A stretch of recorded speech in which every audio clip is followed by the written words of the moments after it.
Container handling এর বৈশ্বিক তালিকায় এক ধাপ পিছিয়ে গেছে চট্টগ্রাম বন্দর। শিপিং বিষয়ক প্রাচীন ও স্বনামধন্য সাময়িকী লয়েডস লিস্ট 2025 সালের জন্য বিশ্বের শীর্ষ 100 বন্দরের যে ক্রম তালিকা প্রকাশ করেছে তাতে চট্টগ্রাম বন্দর রয়েছে 68তম স্থানে।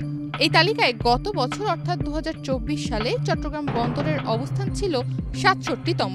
এর আগের বছরও একই অবস্থানে ছিল দেশের প্রধান সমুদ্র বন্দর।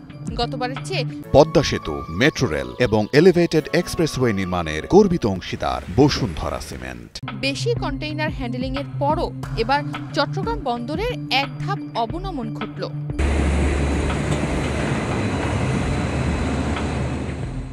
তথ্য বলছে আগের বছরের তুলনায় কন্টেইনার হ্যান্ডলিং বেড়েছে।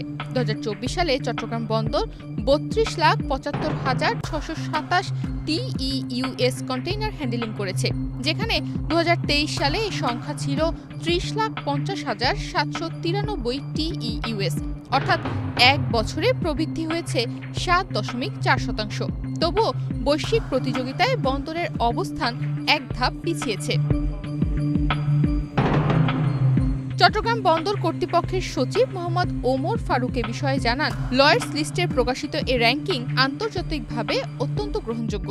প্রতিবছর বিশ্বব্যাপী বিভিন্ন বন্দর কত কন্টেইনার হ্যান্ডলিং করেছে তার উপর ভিত্তি করেই এই তালিকা প্রকাশ করা হয়। অ্যাকচুয়ালি আমাদের তো প্রবৃদ্ধি আছে, এটা তো ওয়ার্ল্ড র্যাঙ্কিং হিসেব করা হয় সবগুলা পোর্টের। হ্যাঁ, কারণ আমাদের স্ট্যাটিস্টিক্স হায়ার, আমরা গতবারের তুলনায় 7% বেশি, তারপরেও হয়তো এটা ওয়ার্ল্ড র্যাঙ্কিং এ অন্যরা আরো বেশি হ্যান্ডলিং করাতে হয়তো এই অবস্থায় আসছে, কিন্তু আমরা অফিসিয়াল ভার্সনটা এখনো পাইনি। এখানে কোনো জায়গায় এখনো 67 দেখাচ্ছে, কোনো জায়গায় 68 দেখাচ্ছে। ঠিক আছে, এটা আমরা মেইল করতেছি, we are waiting for the final version. হ্যাঁ, 2025 সালের তালিকায় শীর্ষে রয়েছে চীনের সাংহাই বন্দর, দ্বিতীয় স্থানে সিঙ্গাপুর, তৃতীয় চীনের নিংবো বন্দর। শীর্ষ 10-এর মধ্যে 6টি বন্দরই চীনের।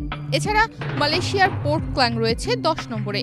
বাংলাদেশের প্রধান সমুদ্র বন্দর চট্টগ্রাম যদিও প্রবৃদ্ধি ধরে রেখেছে, কিন্তু বৈশ্বিক প্রতিযোগিতার কারণে অবস্থানে পিছিয়ে পড়া দেশের বন্দর ব্যবস্থাপনার জন্য বড় এক চ্যালেঞ্জ হয়ে দেখা দিয়েছে।